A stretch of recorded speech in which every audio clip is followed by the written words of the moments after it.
Have you ever achieved something truly great? I'm talking about that moment where the hard work finally pays off.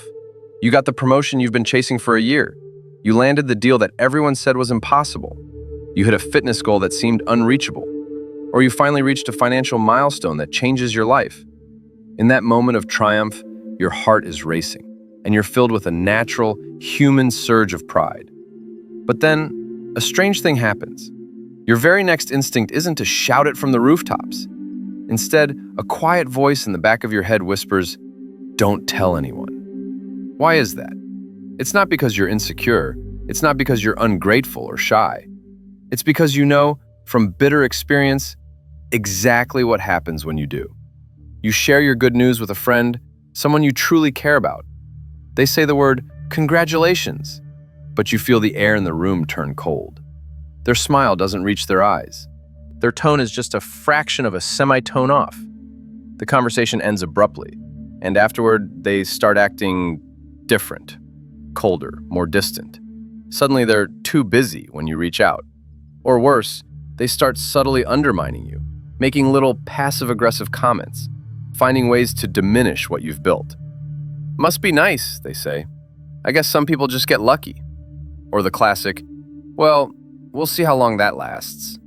And you sit there confused and wounded thinking, "I thought they'd be happy for me. What did I do wrong?" If Arthur Schopenhauer, the 19th century philosopher of brutal realism, were sitting across from you today, he would tell you exactly what happened. He would look you in the eye and say, "You did nothing wrong. You simply forgot the most uncomfortable truth about human nature." It is a truth Schopenhauer spent his entire life documenting with surgical, almost cruel precision. He discovered that while we are taught that compassion is a common virtue, genuine joy at another person's success is actually one of the rarest human emotions in existence. Today, we're going to dive into the dark heart of social psychology. We're going to explore why your instinct to stay quiet about your achievements isn't a sign of weakness. It is a mark of strategic brilliance. We're going to discuss why Schopenhauer's quote, "8 view of human nature," is actually the most liberating truth you will ever encounter.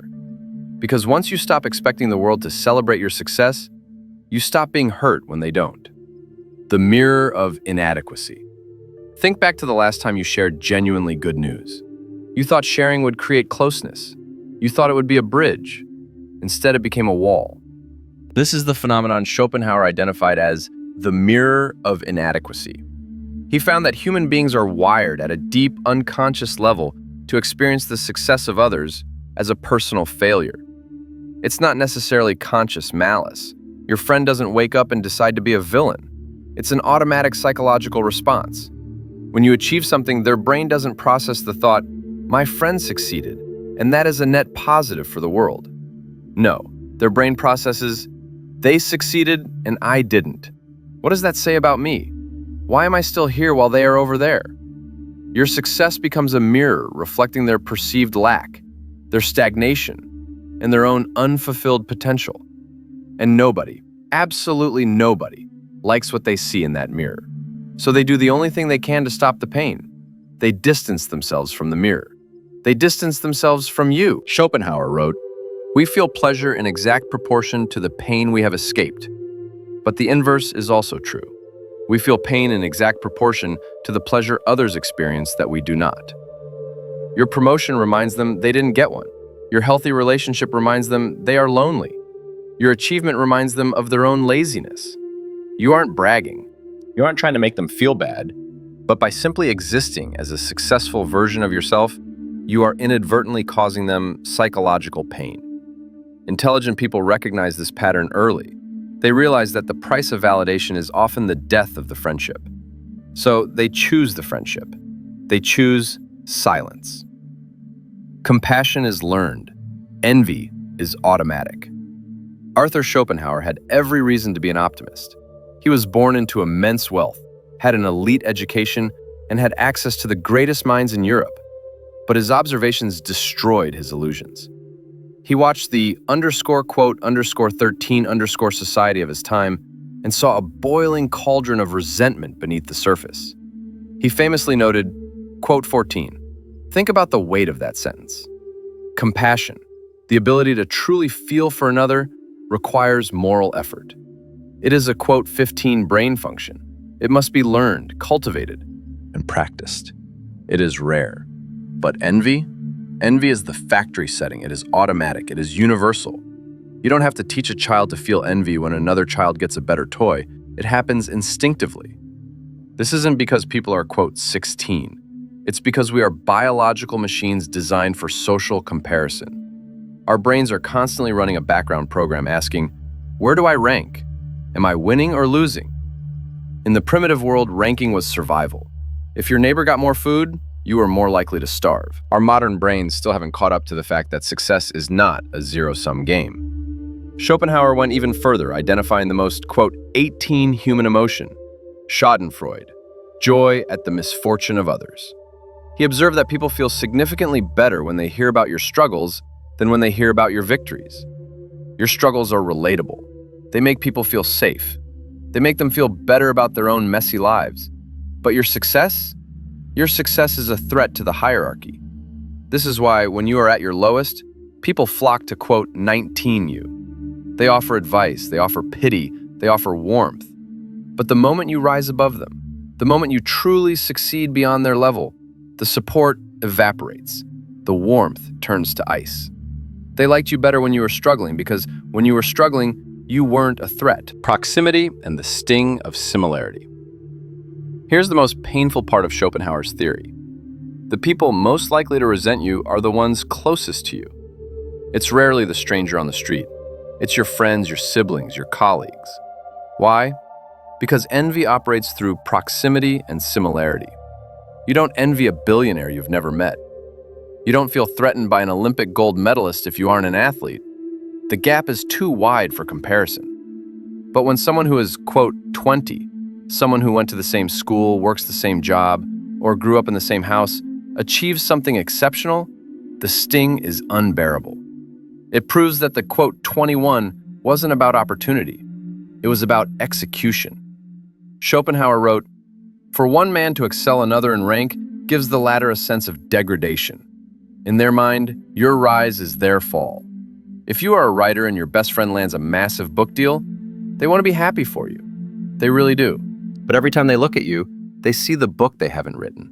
They feel, quote, 23 by your excellence. This is why intelligent people become incredibly selective. They learn to share their victories only with people who are so far outside their domain that no comparison is triggered, or with the rare individuals who are so secure in their own skin that they no longer play the comparison game. For everyone else, strategic silence. Not because you're hiding anything, but because you understand that your light might be blinding to those who are still sitting in the dark. The envy generation machine, social media. Schopenhauer died in 1860, long before the first smartphone. Yet his theories explain exactly why social media is a psychological disaster zone. Platforms like Instagram and LinkedIn are essentially envy generation machines. Every time you scroll, you are forced into hundreds of direct comparisons. You see the house, the vacation, the promotion, the perfect family. And your brain, following its ancient programming, registers, quote, 24. But as Schopenhauer would point out, these people aren't actually winning. They are performing. They are broadcasting their successes specifically to trigger the envy they once felt.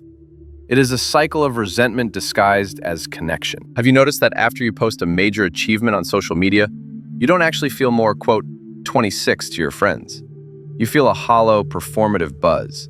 And then you notice that certain people stop liking your posts. Certain people stop replying.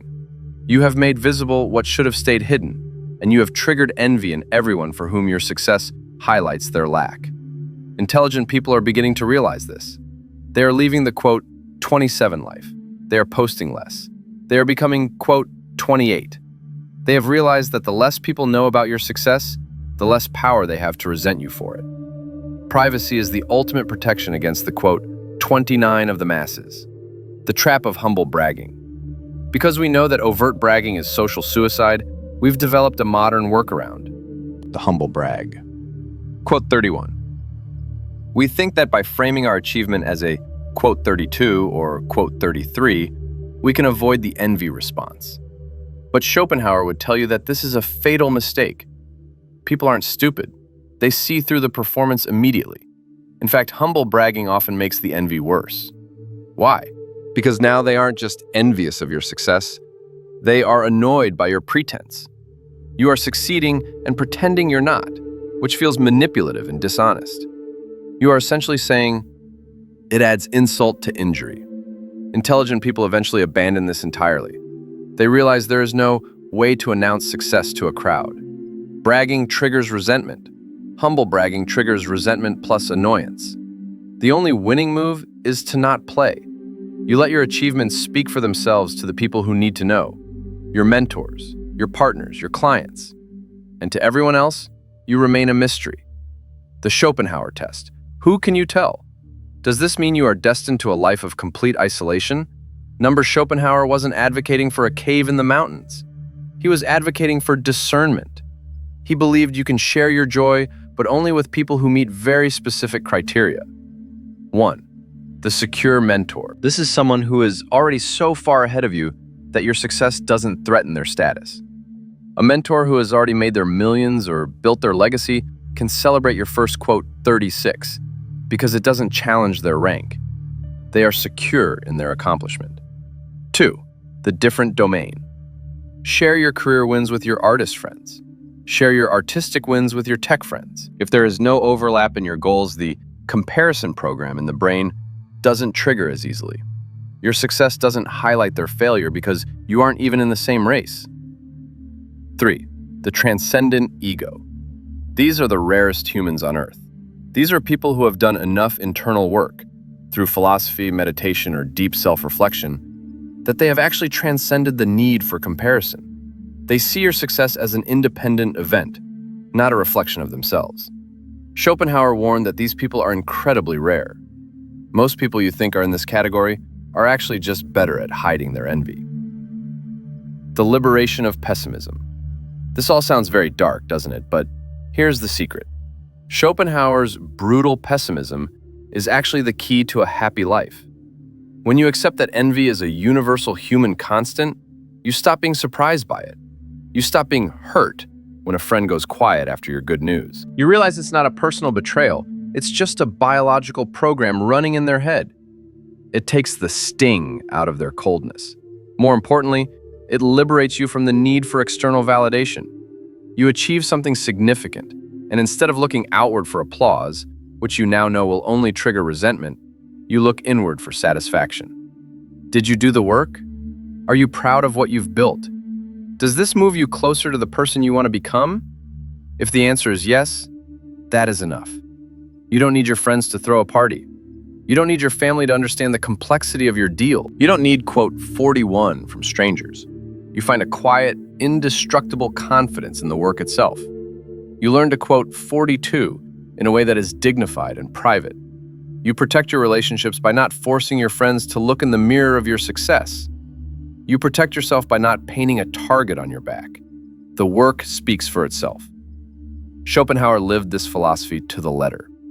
He developed groundbreaking ideas that would eventually influence Nietzsche, Einstein, and Freud.